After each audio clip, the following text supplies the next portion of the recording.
ఈ లోకంలో నీ తల్లి కన్నా, తండ్రి కన్నా, ఏమండి నీకున్న దేనికన్నా, ఏమండి నువ్వు కన్నవారి కన్నా, కొంతమందికి అంటారు కదా అసలు కంటే వడ్డీ ముద్దని, ఏమండి ఇంటికి వచ్చిన కోడళ్ళు ప్రేమించరు. ఆ కొడుకు పుట్టిన కూతురు ఆ కోడలు లేని పుట్టిందా? ఆ కొడుకు పుట్టిన మనవరాల మీద, మనవడి మీద, ఇడు నా వారసత్వం, నా వారసుడు, ఆడెందులో వాడు కోడల్ని ప్రేమించరు. కానీ ఆ కొడుకు కోడలకు పుట్టిన మనవడిని వాడిని ప్రేమిస్తారు. ఎక్కడ అన్యాయం అమ్మా? మరి దేన్ని? మనవడిని కాదు మనం ప్రేమించాల్సింది, ఏమండి అన్నిటికంటే దేవుణ్ణి మనం ఎక్కువగా ప్రేమించాలి. దేవుని కొరకు మనం ప్రేమిస్తూ ఉన్నామంటే మాటతో అవ్వదు ప్రియులారా, క్రియతో ఉండాలి. దేవునికి మహిమ కలుగును గాక. కాబట్టి నా ప్రియ దేవుని సంగమా, దేవుని సన్నిధిలో ఎక్కువగా మనం ఫలించాలి అని అంటే మన దేవుణ్ణి మనం ఏం చేయాలి? ఈ లోకంలో అన్నిటికన్నా మనకి ఏదైతే ఉద్యోగం ఉన్నా, ఏమండి ఆస్తి ఉన్నా, బంగారం కన్నా ఈ లోకంలో ఎవరిని ప్రేమించాలి? దేవుణ్ణి ఎక్కువగా ప్రేమించాలి. అప్పుడు నువ్వు ఫలిస్తావు. రెండవదిగా క్షమించే వ్యక్తివిగా ఉండాలి ప్రియులారా. ఎందుకంటే పరిసయ్యుడు యేసు ప్రభు వారిని ఇంటికి పిలిచాడు, కానీ అదే స్థలానికి పాపాత్మురాలైన స్త్రీ వచ్చింది. ఆమె అత్తరు చేసాను తీసుకొచ్చి, ఏమని ఆయన పాదములు, ఆయన కన్నీళ్లతో ఆయన్ని తడిపి, ఆయన కురులతో ఆమె ఏం చేసింది? ఆయన పాదాలు తుడిచింది. కానీ పరిసయ్యుడు ఏమనుకుంటున్నాడు?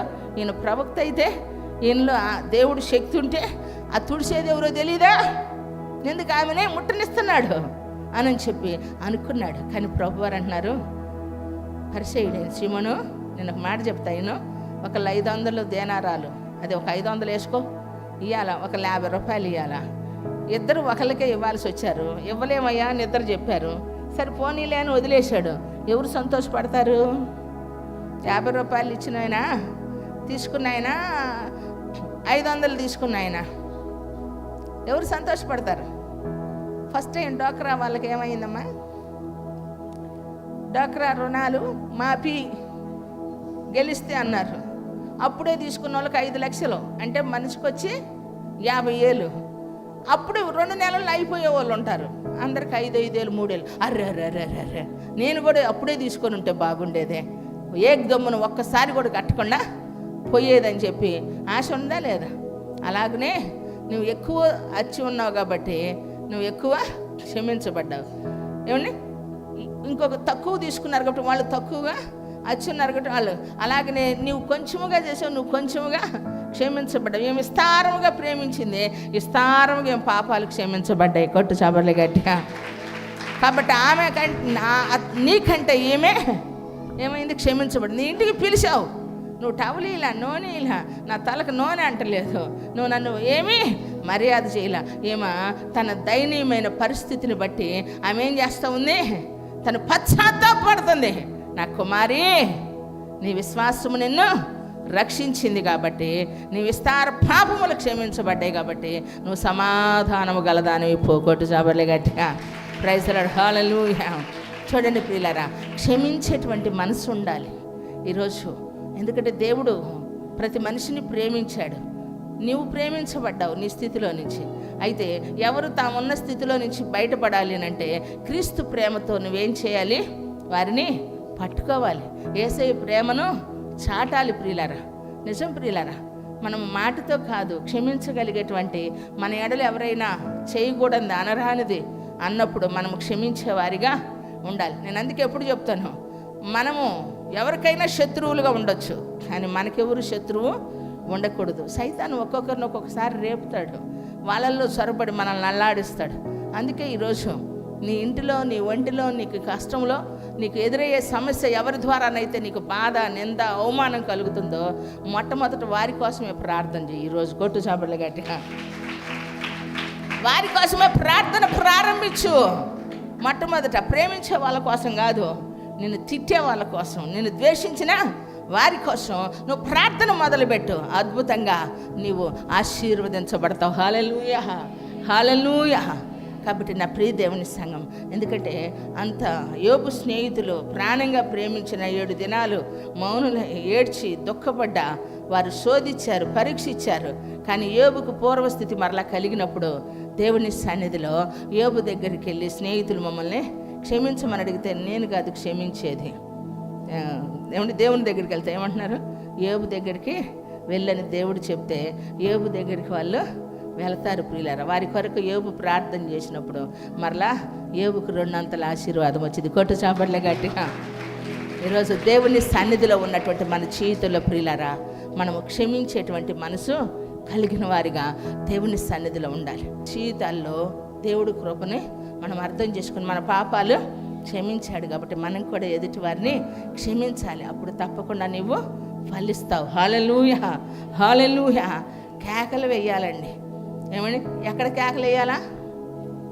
ఎక్కడమ్మా? నీ సంగతి చెబుతానుండు, వెళ్ళొచ్చాక చెబుతా. యాడికి? మందిరానికి వెళ్ళొచ్చాక. కొంతమంది వచ్చేటప్పుడు కూడా అరుచుకొని వస్తారు, కొంతమంది తిట్టుకొని వస్తారు, ఇక్కడికి వచ్చాక సమాధాన పడి మరలా వెళతారు. కొంతమంది తెలివి కలిగిన వాళ్ళు మందిరానికి పోతా గొడవ ఎందుకులే కానీ, పండగ పూట నీతో నాకు ఎందుకు కానీ, రాత్రిపూట నీతో నాకు ఎందుకు కానీ గొంతుకాయలు పిసుకుతారని తెల్లారి చూసుకుందాం ఏమండి అనని అనేవాళ్ళు ఉన్నారు. ఎక్కడికి వెళ్ళి చూసుకోవాల్సింది కాదు, నిన్ను నన్ను చూసేవాడు ఆయనే. కొట్టు చాపట్లే గట్టిగా. నిజం ప్రియులారా, ఎందరు ఆయన తట్టు చూశారో వెలుగు కలిగింది, ఎందరు ఆయన తట్టు చూశారో రక్షణ పొందారు, ఎందరు ఆయన తట్టు చూశారో ఏమండి దేవుని సన్నిధిలో వారు స్వస్థత పొందుకున్నారు, ఎందరు ఆయన వైపు చూశారో బ్రతికారు. కొట్టు చాపట్ల గట్టిగా. హల్లెలూయా, స్తుతి స్తుతి మహిమ. కాబట్టి మనుషుల వైపు కాదు మనం చూడాల్సింది, మనుషుల వైపు కాదు.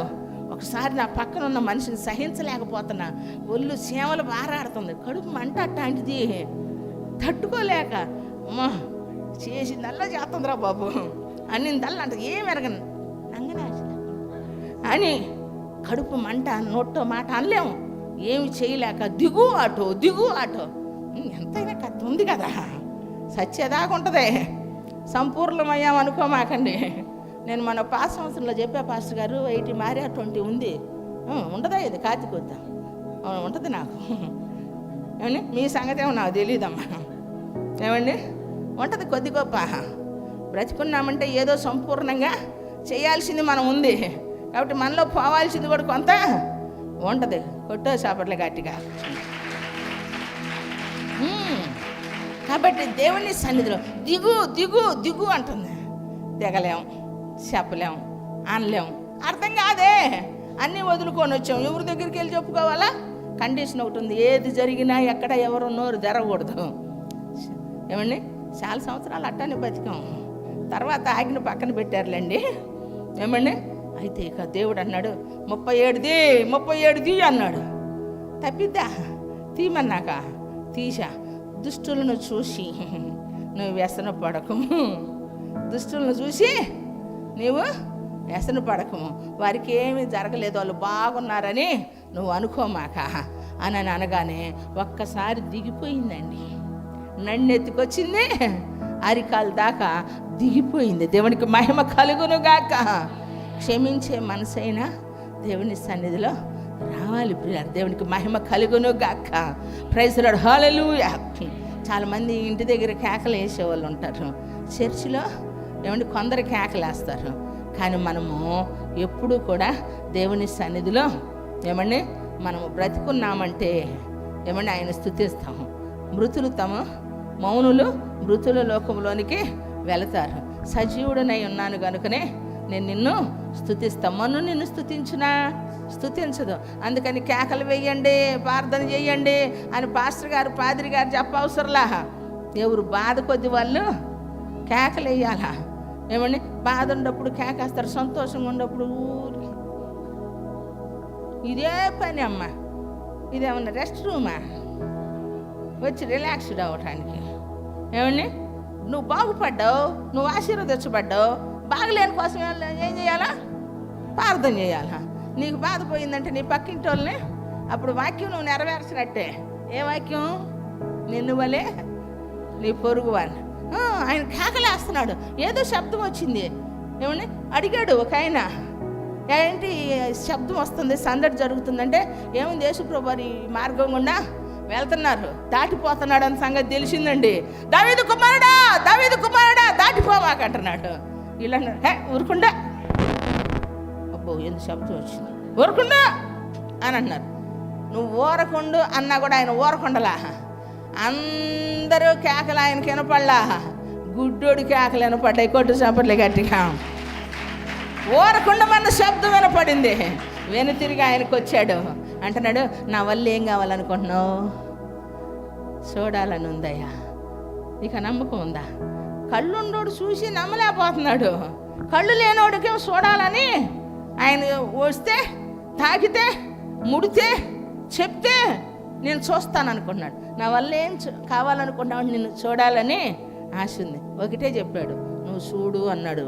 కళ్ళు వచ్చేసి నీ కొట్టు చాపట్ల గట్టిగా. బాధ వచ్చినప్పుడు ఏం రావాలి? దేవుని మందిరంలోనికి. శ్రమ వచ్చినప్పుడు నువ్వు వచ్చి ప్రార్థన చేయి. సంతోషంగా వస్తే ఇంట్లో ఉండమల్లా. సంతోషం వచ్చినప్పుడు పాటలు పాడు. కాబట్టి మనము పాట ఇక్కడ పాడాలా, ప్రార్థన ఇక్కడ చేయాలి. మన కష్టం కొలిది మనం దేవుని సన్నిధిలో మొరపెట్టాలా. దేవునికి మహిమ కలుగును గాక.